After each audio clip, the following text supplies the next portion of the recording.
Dans cette vidéo, je vous propose de découvrir ou redécouvrir Airtable si vous connaissiez déjà, car l'outil a beaucoup évolué depuis sa création jusqu'à aujourd'hui en 2025. Si on part un petit peu en arrière sur comment l'outil a évolué, au départ, c'était Spreadsheet Me Database, ça veut dire que la rencontre entre tableur et la base de données. Ça a commencé comme ça.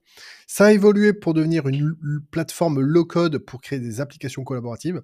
Et aujourd'hui, en 2025, l'objectif d'Airtable, c'est véritablement de créer des véritables applications métiers pour gérer des process critiques. Alors, pour expliquer ce que c'est Airtable, j'aime utiliser le modèle de l'iceberg.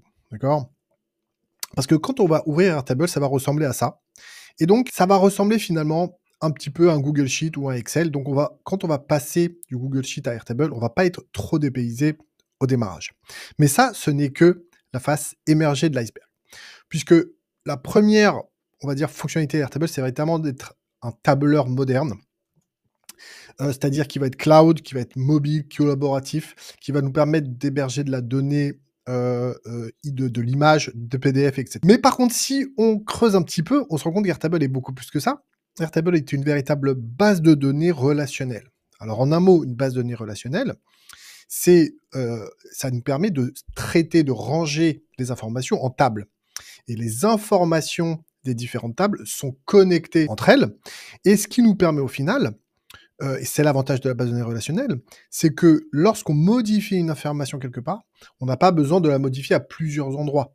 Par exemple, si je modifie par exemple ici le mail de mon client, l'information va se propager à l'intérieur du système. Donc ça, c'est l'avantage de la base de données relationnelle. Et maintenant, si on creuse un petit peu plus, eh bien, Airtable est une véritable plateforme de création d'applications. Donc, on va avoir beaucoup de choses dans cette plateforme, comme les automatisations, les scripts, les extensions, l'utilisation de l'API et l'IA. Alors, Airtable va nous permettre de créer une application de A à Z, parce que à l'intérieur d'Airtable, on dispose des 3 couches élémentaires d'une application, qui sont la base de données, l'aspect logique, workflow, automatisation, et le troisième, l'interface. On va être capable de créer les 3 sur Airtable, mais si on le souhaite, on peut également déléguer une de ces couches à un outil externe. Par exemple, on peut faire des automatisations avec d'autres outils comme Zapier et Make. On peut utiliser d'autres interfaces tierces, etc., et les brancher à Airtable. Donc, on a une très, très forte flexibilité. On a également la possibilité de rajouter des extensions, des fonctionnalités supplémentaires à sa base Airtable en quelques clics. Donc, un des exemples, c'est le scripting ou rajouter, par exemple, des outils de search, etc. On a également la possibilité, grâce à l'API d'Airtable, mais grâce aussi à des connecteurs tels que Zapier et Make, de connecter Airtable à des milliers d'autres outils.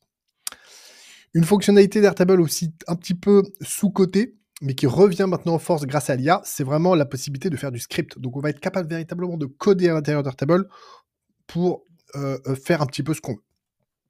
Donc, au final, Airtable, c'est le modèle de l'iceberg. Donc, c'est vraiment un tableur au premier abord, une base de données relationnelle et une plateforme de création d'applications métiers. Et c'est vraiment la puissance, c'est-à-dire que la puissance d'Airtable, c'est véritablement le fait de pouvoir utiliser Airtable pour des petits besoins au démarrage.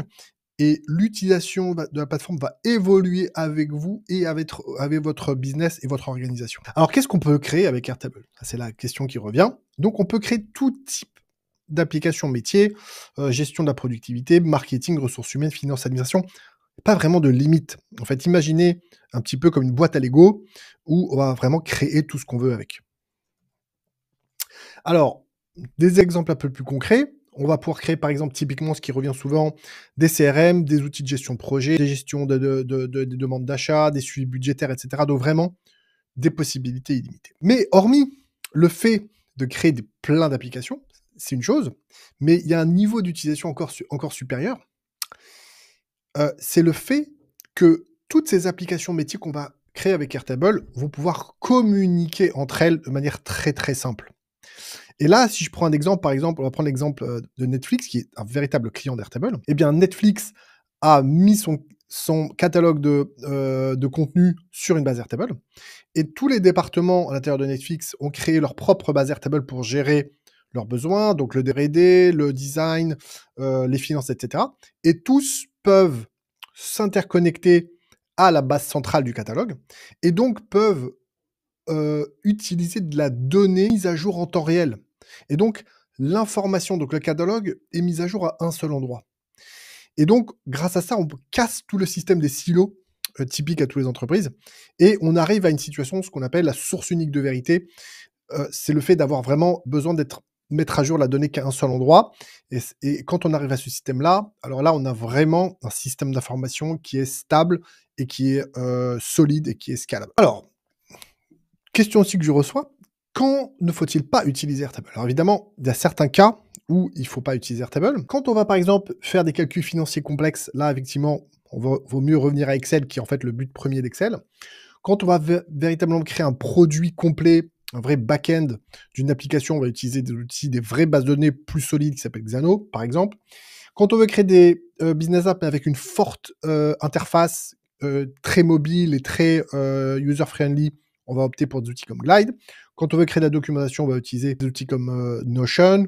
Ou quand on va faire du mass mailing dans marketing automation, on va utiliser Brevo. Donc voilà, donc dans certains cas, il y en a d'autres que j'oublie. Évidemment, il vaut mieux utiliser des outils vraiment spécifiques. D'accord? Dans tous les cas, Airtable peut toujours communiquer avec ces outils-là. Quelques mots sur l'IA, puisque véritablement, Airtable vraiment a pris le virage de l'IA. Donc, quelques fonctionnalités très intéressantes d'IA. Premièrement, les champs IA. Donc, on va pouvoir rajouter des champs qui vont être capables de générer du texte avec de l'IA, catégoriser des records, générer des nombres, etc., etc. Et donc, une fonctionnalité extrêmement puissante. Et en fait, on va pouvoir utiliser de l'IA sans nécessairement avoir des connaissances techniques puissantes sur l'IA. On va également être capable de faire des workflows IA. À l'intérieur de mon workflow, à l'intérieur de mon automatisation, je vais être capable de, avec un prompt, générer du texte et l'utiliser dans les étapes supérieures, les étapes suivantes de mon workflow. Ça, c'était sur Airtable IA. Donc, la stratégie d'Airtable. Donc, quelle est la stratégie de l'entreprise Airtable? C'est important de le noter pour comprendre là où va l'entreprise. En quelques mots, les plateformes traditionnelles qui créent des solutions pour des applications métiers, typiquement ont une approche qu'on appelle top-down. Ça veut dire qu'elles vont plaire tout d'abord aux décideurs, elles vont vendre aux décideurs des entreprises, et les décideurs vont imposer l'application en bas de l'entreprise, c'est-à-dire vers les employés. Airtable, quand elle est venue sur le marché, quand l'entreprise est venue sur le marché, elle a une approche bottom-up, c'est-à-dire qu'elle a voulu tout d'abord plaire aux utilisateurs en faisant un outil agréable à utiliser, en espérant que l'outil va remonter vers le haut et que les décideurs décident de l'utiliser dans l'entreprise. Aujourd'hui, en 2025, Airtable a décidé d'utiliser les deux approches en parallèle. Donc, en même temps, on est dans un outil qui plaît entre guillemets au grand public, qui est abordable également. Mais en même temps, c'est un outil qui évolue pour, entre guillemets, être vendable aux grandes entreprises, aux grands comptes. Donc on a les deux en même temps. Et donc l'avantage de cette situation, c'est que justement l'outil peut être utilisé par une toute petite structure, juste par un entrepreneur, mais aussi par des très grands comptes, par des très grosses entreprises de plusieurs dizaines de milliers d'employés. D'accord? Donc Airtable a pris certaines dispositions pour, entre guillemets, plaire aux entreprises. Il y a eu des mises aux normes de sécurité, la possibilité d'héberger des données en Europe, un énorme focus sur l'IA et augmentation du volume de données qu'on peut héberger à l'intérieur d'Airtable. Si on jette un tout petit coup d'œil au pricing, on va voir que la solution reste abordable avec un premier forfait à 20 $ par mois qui peut évoluer à 45 $ pour le forfait business avec beaucoup plus de fonctionnalités, un peu plus de données qu'on peut héberger, beaucoup plus d'automatisation qu'on peut utiliser, etc. Et une formule entreprise scale démarre, de mon souvenir, à peu près à 70 $ par utilisateur avec un minimum. Donc, on est quand même dans un tarif abordable, mais évidemment, attention, si jamais quand on l'utilise à l'échelle, avec un grand nombre d'utilisateurs, évidemment, ça peut chiffrer, mais comme tout type d'outil. Donc pour moi, Airtable n'est pas seulement un outil, mais le leader d'une nouvelle catégorie d'outils et de plateformes. Il y a pas mal d'acteurs qui commencent à arriver dans ce type d'outils. Deux exemples, Basero, un outil équivalent d'Airtable, mais en open source, et un autre, TimeTonic, qui est un équivalent français d'Airtable. Donc, pour finir, très rapidement, avantages et inconvénients d'Airtable, si on peut y arriver à faire cette liste. Globalement, les points forts d'Airtable, donc vraiment un outil puissant, flexible, abordable, un véritable plaisir à utiliser. Évidemment, les intégrations possibilité de coder, vraiment pas de limite vraiment dans cet outil. Point faible, alors là je l'ai pas noté, mais je pense qu'il y a aussi une petite courbe d'apprentissage quand même pour arriver à utiliser toutes les fonctionnalités au mieux.